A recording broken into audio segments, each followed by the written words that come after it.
Welcome back students to Shankar's Physics Tutorials. இன்னைக்கு நம்ம பார்க்க போகிறது Class 12 Physics Unit 6 Wave Opticsலேருந்து Wave Opticsனா என்ன and Huygens Principle பற்றி தான் பார்க்க போகிறோம். ப்ரீவியஸ் வீடியோ வரைக்குமே நம்ம ரே ஆப்டிக்ஸ் பற்றி பார்த்தோம். லைட் ரேஸ் வந்து ஸ்ட்ரைட் லைனில் ட்ராவல் ஆகுதுன்னு பார்த்துட்டு அதை பேஸ் பண்ண ஃபினாமினன் ரிஃப்ளெக்ஷன் அண்ட் ரிஃப்ராக்ஷன் அதோட லாஸ் அண்ட் அப்ளிகேஷன் பார்த்தோம். இப்போ நம்ம பார்க்க போகிறது வந்து லைட் வந்து இட் ப்ராபகேட்ஸ் அஸ் அ வேவ். அப்போ லைட்டுக்கு வந்து வேவ் நேச்சர் இருக்குது அப்படிங்கிறதையும் பார்த்தோம். டூயல் நேச்சர் ஆஃப் லைட் பார்த்தோம்.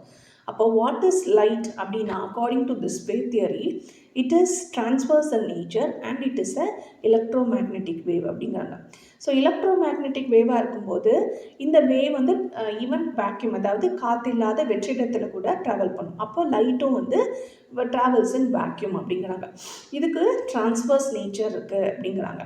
ஸோ இந்த எலக்ட்ரோமேக்னெட்டிக் வேவ் அப்படிங்கிறதுக்கான ப்ரூஃப் என்னன்னு பார்த்தீங்கன்னா இன்டர்ஃபரன்ஸ் அண்ட் டைஃப்ராக்ஷன் ஃபினாமினன் வச்சுட்டு இந்த லைட்டுக்கு வந்து வேவ் நேச்சர் இருக்குது அப்படிங்கிறதுக்கான எக்ஸ்பெரிமெண்டல் டெமான்ஸ்ட்ரேஷன் இந்த ரெண்டு ஃபினாமினனும் தரும். அதே மாதிரி லைட் வந்து டிரான்ஸ்வர்ஸ் நேச்சர் இதுக்கு அப்படிங்கிறத ப்ரூவ் பண்ணுறதுக்கான டெமான்ஸ்ட்ரேஷன் பார்த்தீங்கன்னா உங்களுக்கு போலரைசேஷன். ஸோ வித் திஸ் உங்களுக்கு these three phenomenon wave nature of லைட்டை நம்மளால் எக்ஸ்பெரிமெண்டல் இல்லஸ்ட்ரேஷன் அண்ட் ப்ரூஃபோட நம்மளால் கன்ஃபார்ம் பண்ண முடியும். இப்போ என்ன பார்க்க போகிறோன்னா இந்த வேவ் ஆப்டிக்ஸ் வச்சுட்டு ஃபோர்த்கம்மிங் வீடியோஸில் ரிஃப்ளெக்ஷன் அண்ட் ரிஃப்ராக்ஷனோட லாஸை வந்து நம்ம ப்ரூவ் பண்ண போகிறோம். ஓகே, அதுக்கு தான் யூஸிங் ஹைஜென்ஸ் பிரின்சிபல் வச்சு லாஸ் ஆஃப் ரிஃப்ளெக்ஷன் அண்ட் ரிஃப்ராக்ஷனை வந்து யூஸிங் வேவ் ஆப்டிக்ஸ் வந்து ப்ரூவ் பண்ணுறதுக்கான கான்செப்டும் நம்ம நெக்ஸ்ட் வீடியோஸில் நம்ம பார்க்க போகிறோம். இப்போது வேவ் ஆப்டிக்ஸ் அப்படிங்கிறது ஸ்டடி அபவுட் லைட் இந்த வேவ் ஃபார்ம். அப்போது இந்த வேவ் கேரக்டரிஸ்டிக்ஸ் தான் இந்த லைட்டுக்கு இப்போ இருக்க போகுது. இப்போ இது ரிலேட் ஃபினாமினன் என்ன, இதில் யூஸ் பண்ணக்கூடிய டெர்மினாலஜிஸ் அதெல்லாம் தான் பார்க்க போகிறோம். இப்போது டிரான்ஸ்வர்ஸ் நேச்சர் அப்படின்னு சொல்லியாச்சு. ஸோ ஒரு டிரான்ஸ்வர்ஸ் வேவ் ஃபார்ம் வந்து இப்படி தான் ட்ராவல் ஆகும். அதோட டைரக்ஷன் ஆஃப் ப்ராபகேஷன் என்னது, ஒரு இடத்துலேருந்து இன்னொரு இடத்துக்கு ட்ராவல் ஆகிறது தான் ப்ராபகேஷன். ஸோ இந்த வேவோட டைரக்ஷன் ஆஃப் ப்ராபகேஷன் வந்து இந்த டைரக்ஷனில் இருக்குது. ஸோ ஈவன் தோ வேவ் ஃபார்மாக இருந்தால் கூட அதை ரெப்ரசன்ட் பண்ணக்கூடிய சிம்பிள் வந்து ஆரோ, அந்த மாதிரி ரே அப்படிங்கிறது தான் நம்ம சொல்கிறோம். அதை ரெப்ரசன்ட் பண்ணுறதுக்கான சிம்பிள் தான் இந்த ஆரோ சிம்பிள். இப்போது வேவ் ப்ராபகேஷனுக்கான எக்ஸாம்பிள் என்ன அப்படிங்கிறத ஒரு வீடியோ மூலமாக பார்க்கலாம்.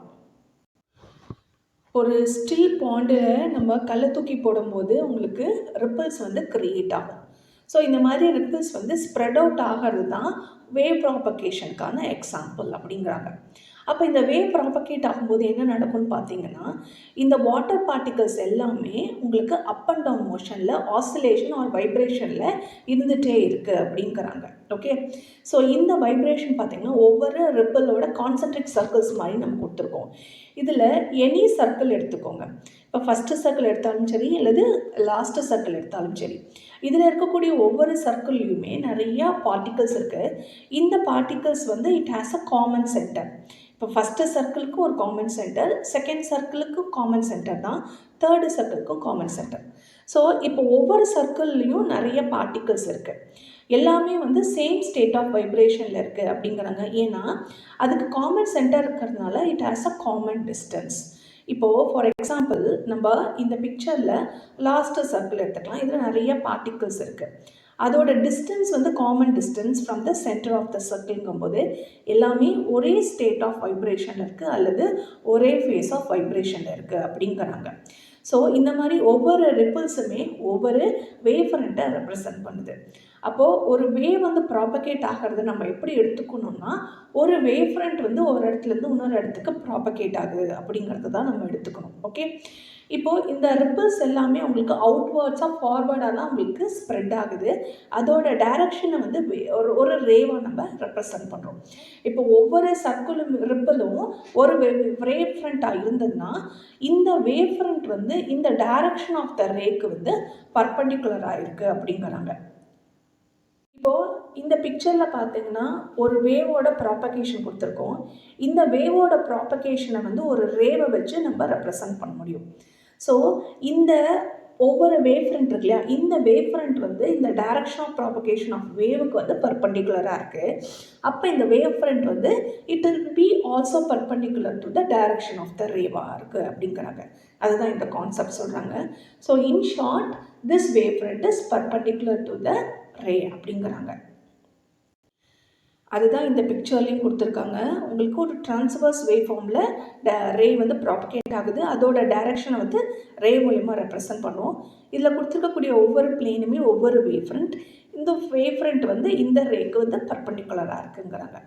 ஸோ நம்ம வேவ் ஃப்ரண்ட்னா என்ன அப்படிங்கிறத பார்த்தாச்சு. வேவ் ஃப்ரண்ட்டுங்கிறது it is a locus of points having the same state of vibration or same phase of வைப்ரேஷனில் இருக்கும் அப்படிங்கிறாங்க. அதில் இருக்கக்கூடிய பார்ட்டிகல்ஸ் எல்லாமே ஒரே ஸ்டேட்டில் இருக்கும் அப்படிங்கிறாங்க. இப்போது இந்த வேவ் ஃப்ரண்ட்டோட ஷேப் எப்படி இருக்கும், இது எதை டிபெண்ட் பண்ணியிருக்கு அதான் பார்க்க போகிறோம். It depends upon 2 things. ஒன்று வந்து சோர்ஸோட ஷேப் என்ன மாதிரி இருக்குது, அண்ட் தென் எந்த டிஸ்டன்ஸில் அது லொக்கேட் ஆகிருக்கு. இந்த சோர்ஸோட ஷேப் அண்ட் டிஸ்டன்ஸை பொறுத்து தான் வேவ் ஃப்ரண்ட்டோட ஷேப்பும் டிபெண்ட் ஆகிருக்குங்கிறாங்க. இப்போ ஃபார் எக்ஸாம்பிள் ஒரு பாயிண்ட் சோர்ஸ் இந்த மாதிரி ஓங்கிற இடத்துல ஒரு பாயிண்ட் சோர்ஸ் இருக்குது அப்படின்னு எடுத்துக்கோங்க. ஒரு ஃபைனைட் டிஸ்டன்ஸில் இருந்ததுன்னா இது ப்ரொடியூஸ் பண்ணக்கூடிய வேவ் ஃப்ரண்ட் வந்து ஸ்பெரிக்கல் வேவ் ஃப்ரண்ட். அப்போ shape of the wave front வந்து ஸ்பெரிக்கல் வேவ் ஃப்ரண்ட். இதே இது லைன் சோர்ஸாக இருந்ததுன்னா ஒரு எக்ஸ்டர்னல் சோர்ஸ்னால் ஒவ்வொரு பாயிண்ட்டுமே வந்து உங்களுக்கு பாயிண்ட் சோர்ஸாக ஆக்ட் ஆகும். அப்போ கண்டினியூவஸ் திஸ் பாயிண்ட் சோர்ஸ் வந்து ஒரு ஃபைனைட் டிஸ்டன்ஸ்லேருந்து பார்க்கும்போது அதோடைய வேவ் ஃப்ரண்ட் எப்படி இருக்குன்னா ஒரு சிலிண்ட்ரிக்கல் வேவ் ஃப்ரண்ட்டாக நமக்கு தெரியுங்கிறாங்க. அதே இது ஒரு சோர்ஸை வந்து இன்ஃபினிட்டி ஒரு ஃபார்த்தர் டிஸ்டன்ஸில் வச்சுருந்தோன்னா அது ப்ரொடியூஸ் பண்ணக்கூடிய வேவ் ஃப்ரண்ட் வந்து ஒரு பிளேன் வேவ் ஃப்ரண்ட் அப்படிங்கிறாங்க. ஓகே, இப்போ ஃபார் எக்ஸாம்பிள் இந்த மாதிரி இது வந்து 2 டைமென்ஷனலாக சர்க்கிள், 3 டைமென்ஷனலாக ஸ்பியர்னு கன்சிடர் பண்ணிக்கோங்க. இது வந்து க்ளோஸராக இருக்குது. இதே இது ஒரு லாங்கர் டிஸ்டன்ஸில் ஒரு பர்டிகுலர் ஸ்ட்ரக்சரை மட்டும் நம்ம ஃபோக்கஸ் பண்ணுறோம்னு வச்சுக்கோங்க. ஒரு ஃபார்த்தர் டிஸ்டன்ஸில் இந்த பர்டிகுலர் ஸ்ட்ரக்சரை மட்டும் நம்ம பார்க்கும்பொழுது it is going to seen as a plane wave front அப்படிங்கிறாங்க. அதுதான். ஸோ இது வந்து லாங்கர் டிஸ்டன்ஸில் ஈவன் தான் உங்களுக்கு ஸ்பெரிக்கல் ஸ்ட்ரக்சர் இருந்தால் கூட நமக்கு ஒரு பிளேன் வேவ் ஃப்ரண்ட்டாக தான் தெரியும் அப்படிங்கிறாங்க. ஓகே, இப்போ நம்ம பார்க்க போகிறது இந்த ஹைஜன்ஸ் பிரின்சிபல் வச்சுட்டு position and shape of the wave ஃப்ரண்ட்டை வந்து after a particular time t எப்படி கண்டுபிடிக்கிறது, அண்ட் தென் அந்த propagation of the wave front எப்படி இருக்குது, இதுக்கான எக்ஸ்ப்ளனேஷன் வந்து இந்த ஹைஜன்ஸ் பிரின்சிபல் வச்சு நம்ம பார்க்க போகிறோம்.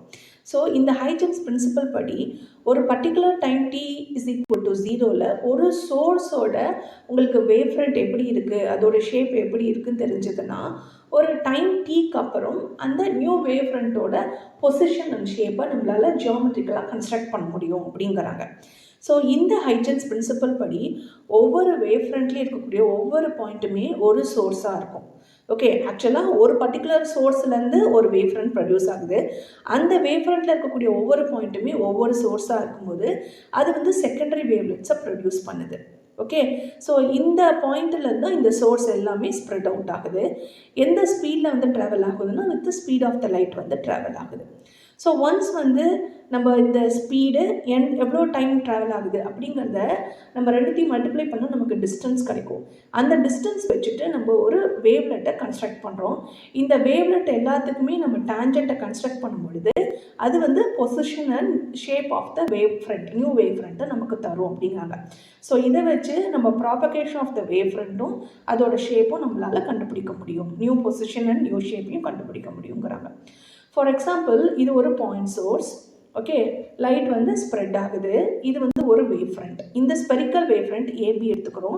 This is the shape of the wave front at time t is equal to 0. Okay, இப்போ இந்த ஒவ்வொரு பாயிண்ட்டுமே இந்த வேவ் ஃப்ரண்ட்டில் இருக்கக்கூடிய ஒவ்வொரு பாயிண்ட்டுமே ஒவ்வொரு சோர்ஸாக ஒரு செகண்டரி வேவ்லெட்டை ப்ரொடியூஸ் பண்ணுது.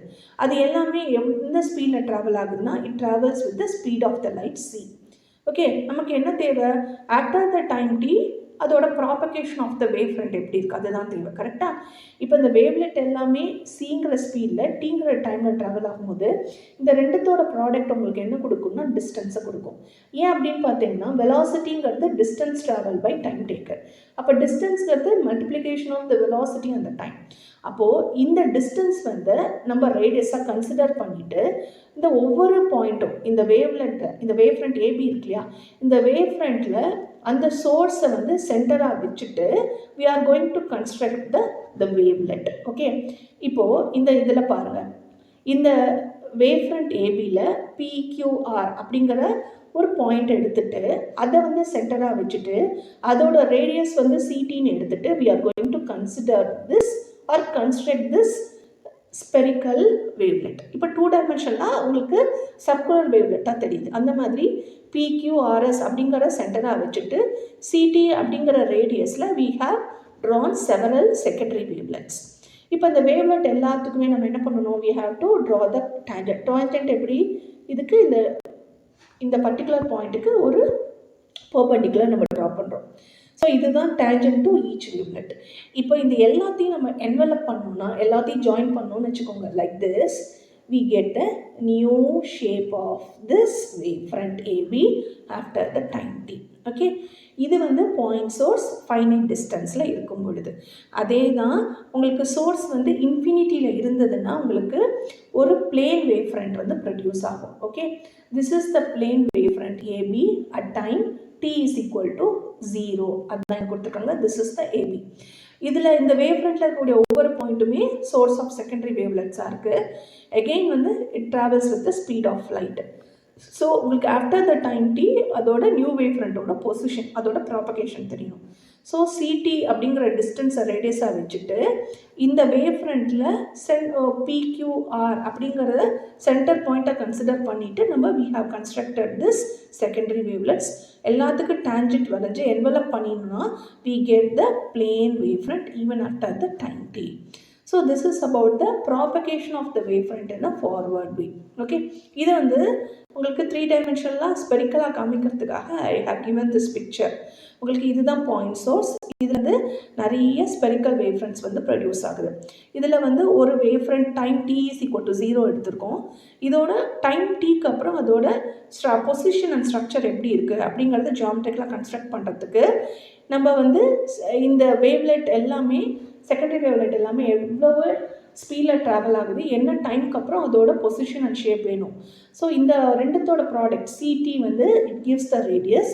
இந்த ரேடியஸை வச்சுட்டு நிறைய செகண்டரி வேவ்லெட்ஸை கன்ஸ்ட்ரக்ட் பண்ணியிருக்கோம். இது எல்லாத்துக்குமே நான் வந்து டேஞ்சன்ட் வரைகிறேன். அண்ட் தென் இந்த டேஞ்சன்ட் எல்லாமே நான் என்வெலப் பண்ணும்போது I get the spherical wave front. This is at the time D.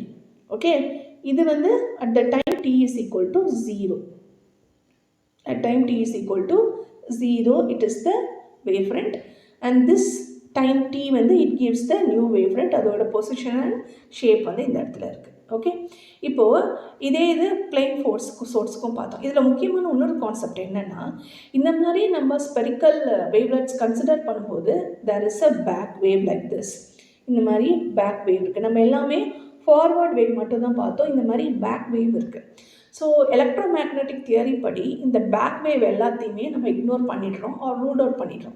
ஏன்னு பார்த்தீங்கன்னா எலக்ட்ரோமேக்னெட்டிக் தியரியில் we are concentrating only on the forward motion of the wave front. So forward propagation of the wave front முன்ன கூடி எப்படி போகுது, பின்ன நோக்கி போகிறத பற்றி நமக்கு கவலை இல்லாதனால அதை இக்னோர் பண்ணிடுறோம். ஸோ திஸ் இஸ் ஹவ் உங்களுக்கு இந்த ஹைட்டன்ஸ் பிரின்சிபல் கான்செப்டை வச்சுட்டு வேவ் ஃப்ரண்ட்டோட கன்ஸ்ட்ரக்ஷன் எப்படி இருக்குது அப்படிங்கிறத பார்த்தோம். ஹோப் இந்த வீடியோ உங்களுக்கு ஹெல்ப்ஃபுல்லாக இருக்கும்னு நினைக்கிறேன். தேங்க்யூ ஃபார் வாட்சிங் this video. Keep supporting Shankar's Physics Tutorials.